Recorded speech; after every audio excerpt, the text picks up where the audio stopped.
राधे राधे। आप सभी को मेरा प्रणाम। मैं आज आपको एक सुंदर सी कथा सुनाता हूँ।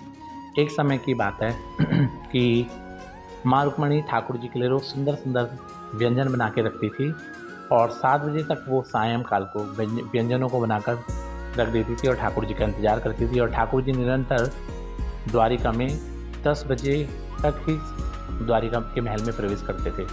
तो एक दिन रुक्मणी ठाकुर जी पे नाराज़ हो गई और बोली कि ठाकुर जी, मैं रोज़ आपके लिए सुंदर सुंदर गर्मा गर्म भोजन परोसती बनाती हूँ और सुंदर सुंदर व्यंजन बनाती हूँ, परंतु मैं 7 बजे बना के रख देती हूँ कि आप भूख आएंगे और भूख लगाएंगे और आप 10 बजे आते हैं, तो तब तक तो ये भूख ठंडा हो जाता और इतना स्वादिष्ट भी नहीं रहता।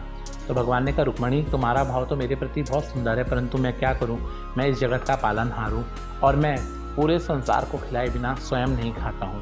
जब मैं सबको खिला देता हूँ तब मैं स्वयं भोजन करता हूँ।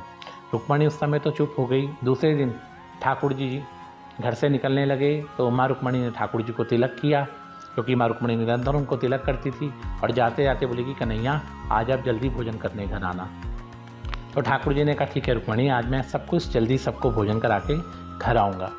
तो ऐसा कहकर ठाकुर जी निकल गए और आज ठाकुर जी रुक्मणी की बात को ध्यान में रखकर 7 बजे ही महल पर प्रवेश कर गए। जैसे ही ठाकुर जी चौकी पर आसन लगाकर बैठे भोजन करने के लिए और रुक्मणी थाल लेकर आई, तो ठाकुर जी जैसे ही भोजन का एक गिलास मुँह पर लेने लगे तो रुक्मणी ने कहा, रुको ठाकुर जी, कन्हैया क्या आपने सबको भोजन करा दिया? भगवान ने कहा, हाँ रुक्मणी, मैंने सबको भोजन करा दिया। तो ठीक है, आप खाइए। फिर ठाकुर जी एक गिलास को मुँह पर डालने लगे तो बोले, याद कर लीजिए कन्हैया, कहीं आपका कोई भक्त छूट तो नहीं गया। भगवान ने कहा, रुक्मणी, कल तक मैं जल्दी नहीं आता था तो तब तुम्हें तब दुख होता था, आज मैं जल्दी आ गया हूँ तो तुम मुझे भोजन नहीं खाने देती हो।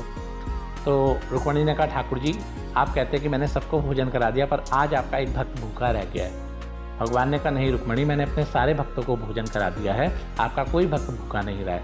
ऐसा कहकर ठाकुर जी, रुक्मणी ने कहा, आओ कन्हैया, मैं आपको दिखाती हूँ। रुक्मणी ने ठाकुर जी का हाथ पकड़ा और हाथ पकड़ के अपने एक कक्ष में ले गई। उस कक्ष में ले गई तो वहाँ पर एक बक्सा था, बक्से के ऊपर खूब सारे गद्दे रखे हुए थे, उसको हटाया। फिर बक्से को खोला, उसमें रजाइयाँ थी, उस रजाई को हटाया। ठाकुर जी देखकर अचंभित हो रहे हैं कि रुक्मणी क्या कर रही है। फिर उन्होंने एक माचिस की डिबिया निकाली। बोले, प्रभु, ये माचिस की डिबिया में आपका एक भक्त है जो भूखा रह चुका है। भगवान ने कहा, नहीं रुक्मणी, मेरे इस भक्त ने भी भोजन करा है, सबके लिए भोजन मैं करा के ही भोजन कर रहा हूँ। तो रुक्मणी स्त्री स्वभाव के कारण जिद में उन्होंने उस माचिस की डिबिया को खोला तो उसके अंदर एक चींटी बंद थी और उस चींटी को देखा तो रुक्मणी उस चींटी को देखकर अचंभित हो गए, जिसको अपने हाथ से उन्होंने बंद करा था। वो चींटी चावल के दाने को कुरेद रही है, खा रही है। तो रुक्मणी बड़ी अचंभित हो गई। रुक्मणी का, प्रभु, क्या आपने मुझे देख लिया था इसको छुपाते हुए, या आप पीछे से चुपके से आए? माखन चोर, सही बताइए, ये क्या बात है? तो भगवान ने कहा, रुक्मणी, जब मैं जा रहा था तो मैंने घर से, महल से निकलते ही इसके भोजन की व्यवस्था कर ली थी, क्योंकि जब तुम मुझे तिलक कर रही थी तो तब जब तुम अक्षत मुझे लगा रही थी तो वो अक्षत के दाने ये माचिस की डिबिया खुली थी और इसके अंदर गिर गए, और तुमने जब इस डिबिया को बंद करा तो तभी मैं इसके भोजन की व्यवस्था करके चला गया था। कहने का भाव, इस कथा से हमें यह ज्ञान मिलता है, भगवान रुक्मणी को कहते हुए हम संसार वासियों को यह ज्ञान सिखाते हैं कि संसार में भगवान किसी को भूखा ना सुलाते हैं ना उठाते हैं। भगवान हमारे परम पिता परमात्मा है और उनको हमारे पल पल की चिंता है, और वो सबके भोजन की व्यवस्था करके ही स्वयं अपने पेट को भरते हैं। धन्य है मेरे ठाकुर जी जो सबकी रक्षा करते हैं, सबके भोजन की व्यवस्था करते हैं। राधे राधे।